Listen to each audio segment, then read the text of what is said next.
I returned home for New Year's only to find my father sitting alone with nothing but a stale bagel and a harsh note. "We took your money, Mark. Make him better." I promised myself they'd pay, and 3 days later, they were the ones pleading at my door. "Stop lying, Claire!" The words tore through the living room, sharp enough to rattle the glass on the table. Claire stood with her arms folded tight across her chest, chin raised like a fighter who refused to admit defeat. The lamp in the corner flickered, throwing shadows across the walls. My father sat at the head of the table, shoulders heavy, his glass of whiskey trembling slightly in his hand. Daniel kicked at the leg of the table, muttering curses under his breath. My mother clutched a tissue so tight it shredded between her fingers. "You think we don't know what you did?" Claire's voice cracked, though she tried to hide it under her anger. I leaned against the doorway, hands in my pockets, letting the storm rage around me. My silence made them itch. Then suddenly Claire's eyes locked onto me. "Mark," she hissed, "tell them the truth. Tell them it was you." The whole room shifted, their heads turned toward me, waiting, hungry for a scapegoat. My name is Mark Rowan, 26 years old.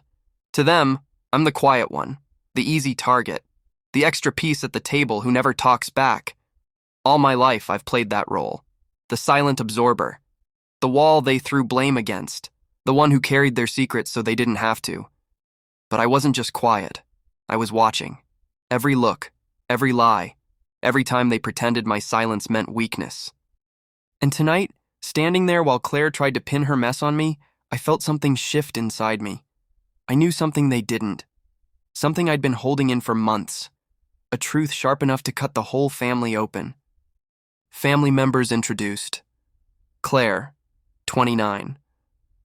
Fire in her veins, always desperate to win every argument, even if it meant burning down the house around her. Daniel, 23. Reckless, angry, quick to walk out, quick to blame everyone but himself. My mother, Linda, gentle on the outside, but silence had made her complicit. Her tears were her only weapon, and she wielded them often. My father, Thomas Rowan, worn, a man who carried disappointment like a second skin, his faith in this family dissolving in the bottom of his whiskey glass. "Don't just stand there, Mark," my father muttered, not even raising his eyes. "Say something." But I didn't. Because silence was my weapon. They didn't understand yet how dangerous it could be. And when Daniel's voice cracked through the air, "You're lying, Claire. You always lie." I caught it. A flicker, something deeper, something no one else noticed. The argument turned into a storm. The money, always the money. My savings, my father's pension, drained, gone, vanished.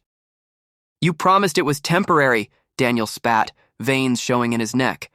"I didn't promise a damn thing," Claire snapped, slamming her fist against the table. My mother whimpered, "Please stop, just stop." But no one listened. I stood there, my thoughts curling darkly. I've seen this before. They've always played this game. Take, deny, accuse, and when the pieces fall apart, dump it on me. Then Daniel slipped. His anger cracked open something raw. "We only did it because we knew he wouldn't fight back." The words fell like a bomb. The room froze. Claire's eyes widened. My father lifted his gaze to me for the first time in months. And suddenly, my silence felt heavier than all their shouting combined. The air was thick, every breath like smoke. Claire tapped her nails against the table. Daniel's leg bounced restlessly. My father's hand clenched around his glass. "You think this is about money?" I finally spoke. My voice was low, but it cut through everything. They all turned to me. Even my mother stopped crying. "No." I leaned forward, letting them see the steadiness in my eyes. "It's about what you all did to me." The words landed heavy. Claire blinked. Daniel's face hardened. My father's jaw twitched, but he stayed quiet. For the first time in years, they weren't looking at me as the scapegoat. They were looking at me as something else, something they didn't quite recognize, and it unsettled them. The room blurred, and suddenly I was 16 again. Standing outside the principal's office, sweat dripping down my palms, Daniel's fist fight, his expulsion waiting to happen, his begging eyes. Please, Mark, you have to do this for me. Please. So I did. I took the blame, signed my name on the incident report, stained my record for years, watched my college chances dim while Daniel got to keep playing soccer, got to keep pretending he was the golden boy. I walked home that night with a split lip and no one waiting to ask if I was okay. Claire had smirked, muttering, "Of course he took it. That's what he's good for." And now, standing in this room, I saw the flicker in her eyes. She remembered it too. And she knew. I hadn't forgotten. "You want the truth?" I said, my voice calm, steady. I reached into my jacket and laid an envelope on the table. My father frowned, sliding it open. His hands trembled as he unfolded the papers.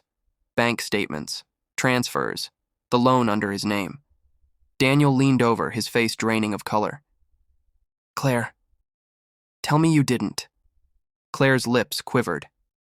"I didn't mean for it to—" "You forged his signature," I said, cutting through her excuse. "You stole from him, from all of us." The silence after was suffocating. My mother's sobs were small, broken. My father's breathing shallow.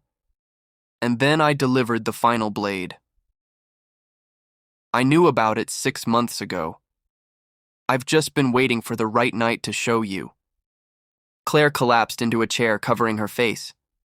Daniel stormed out, the front door shaking the whole frame as it slammed. My mother rocked back and forth, whispering, "No, no, no."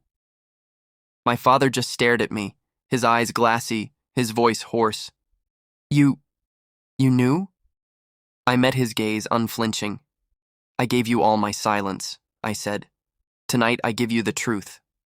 The words hung in the room like smoke, impossible to clear.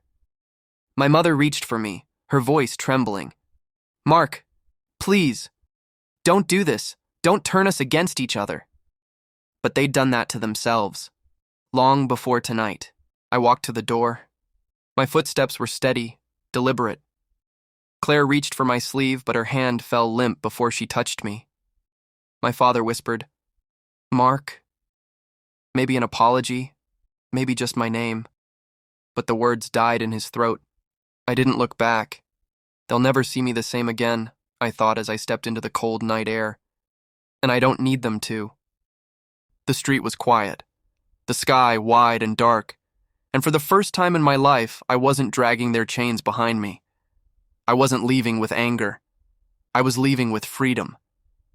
I sat in my car for a long time, the engine off, the silence strange but comforting. My breath fogged the window as I stared out into the night. Maybe Claire would face what she'd done. Maybe Daniel would stop running. Maybe Dad would finally look at me, not as a disappointment, but as a man. Or maybe not. I didn't need their change anymore.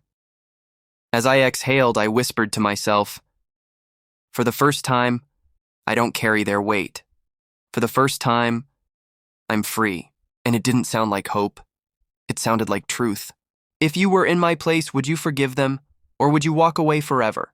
Tell me in the comments. I want to hear your story. Subscribe for more real emotional dramas. Like if you connected with Mark's strength. Comment your thoughts. Sometimes the first step to healing is just speaking.